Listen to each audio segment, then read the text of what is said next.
guys, welcome to Freedom in a Budget. I am Kelly and I have Michelle with Making Sense of Sense here. And we just want to talk to you about side hustles, and I know so many of you guys are paying off your debt, getting out of debt, and you have more month at the end of your money and you're trying to increase your side hustles, and Michelle is an expert at side hustles, trust me. So just want to talk to her and kind of get her advice on it. Yeah, thanks so much for having me today. Absolutely. So do you have any, I know you talked about that you really did side hustles in the past and you're financially independent now and everything. And so what were some of your go-to side hustles? What were some of your wins, your fails, what you don't want people to do, what works well? Yeah, so when I first started Making Sense of Sense, it was all just a hobby. I didn't know blogs could make money or anything like that. And I was living paycheck to paycheck. I made decent money, but I wasn't really saving any of it. And I remember when I was blogging and I was writing about how I needed to find ways to make extra money. Yeah.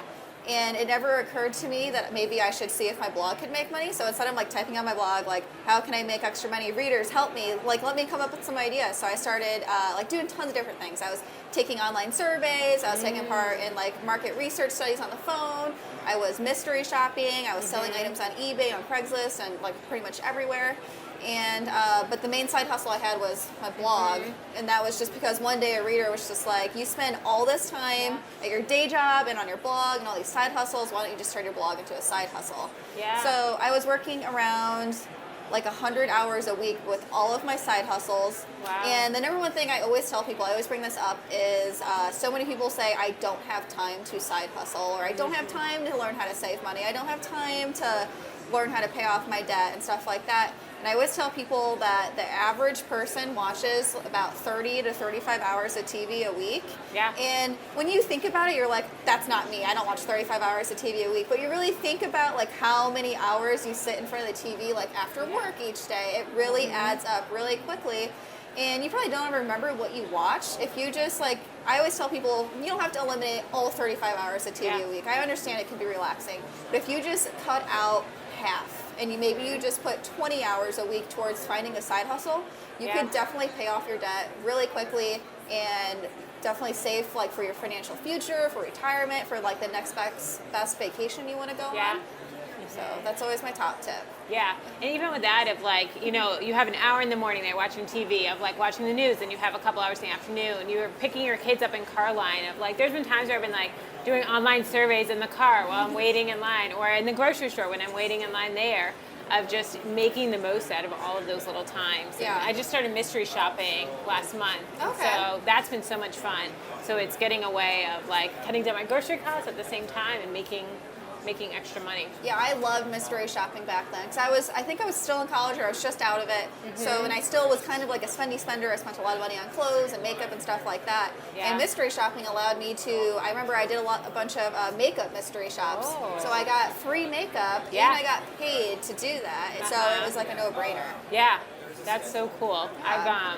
I've done a lot of those as well that are just getting paid, getting the product for free, so it's a 2-for-1. Yeah. So how long was it that you started really doing your side hustles before you were all right, this is enough, and now we're gonna do more of just the blog? And It's probably about a year where I did a bunch of really random side hustles before I realized that I could make money from my blog.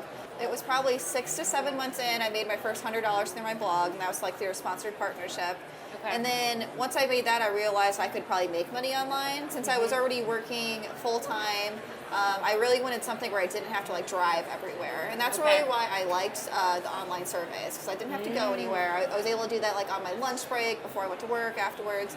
So blogging was really great, and it really opened up the world of online opportunities. Yeah. And I started staff writing for other websites. I started managing social media, and it was just a really great door opening when I realized I could make money online instead. Yeah. And how many hours did you start putting in the beginning of your blog, and then as things progressed, as you grew, how much more time would you put in? Yeah, so when it was just a hobby and I didn't know that blogs could make money, I was still putting 30 hours a week into it, and that was just because I just enjoyed it. I loved talking about money. I didn't realize how much I loved to write or anything like that. And when I finally left my day job to blog full time, I was at around 70 hours a week on my blog, probably 100 hours a week. And I probably did the 100-hour-a-week thing for a while, just because I felt like I had to prove to myself and to everyone else that me leaving my day job was a good idea. Yeah. And but now I'm back below like 40 hours a week. Okay. So it's been nice. Yeah. And just to kind of give you guys a glimpse of like what Michelle's done, can you just kind of go over like how you're traveling in your RV and now you're going to be sailing and everything, and just kind of how much you have made and like all of that? So I started my blog in August of 2011, and then when I finally turned in my notice, it was around fall of 2013. Both me and my husband quit at the same exact time. He actually quit 2 weeks before I did. And we decided like we would just go all in on the blog and just like improving our lives, just being happy, because we both like had these like soul-sucking jobs like where we just weren't happy at. So we decided we would like cut our budget back, make the blogging thing work, and I want to say, so we were location independent. We had our own house in Missouri, but it was around the end of 2014 we realized that we wanted to start traveling more. Yeah. So we decided to put our house on the market. It sold in early 2015, and we've moved into an RV, and we were in that for about 3 years. Okay. And now we're on a boat. We've been on a boat for the last 4 or 5 months. Yeah. And our plan is to just sail everywhere that we can. We have 2 dogs with us. So. What kind of dogs? We have a boxer Brittany mix and a French bulldog. So one's like 15 pounds, and the other one's like 80 pounds. So. Yeah. But they've been really good on the boat, so it's been nice. They love the boat. Yeah. Yep. And what are some like top destinations that you want to go to? So right now, our big thing right now is we're just preparing to go to the Bahamas. So we want to spend like 5-6 months there. You can stay 6 months there, like with their cruising permit or whatever. Okay. So we're hoping to stay for as long as we can. Yeah. And next hurricane season, we might just stay put in either Florida, or we might try to go all the way up to Maine. Okay, yeah. And we'll probably do that, like that same route, maybe the Caribbean and stuff for like the first few years, just getting the dogs used to the boat and everything like that. Yeah. Getting us used to it. There's a lot to learn. Yeah. So. I'm from New England originally, and then I moved to Florida, South Florida, 12 years ago. Okay. So it's cool. I know like that, and then my in-laws have boats and stuff. And Oh, nice. Yeah. Awesome. And their dog loves the boat. Loves the boat. Yeah, we were really nervous at first, but everyone was just like, your dogs are adaptable. Yeah. So, and they will come to love it, and they do, which is really great. So. That's so cool. Well, thank you so much for being on Freedom in a Budget. And I will have Michelle's blog link down below. Guys, it is incredible. Make sure you go check it out. Support her. And if you have any questions, leave them down below in the comments. All right, guys. Thank you.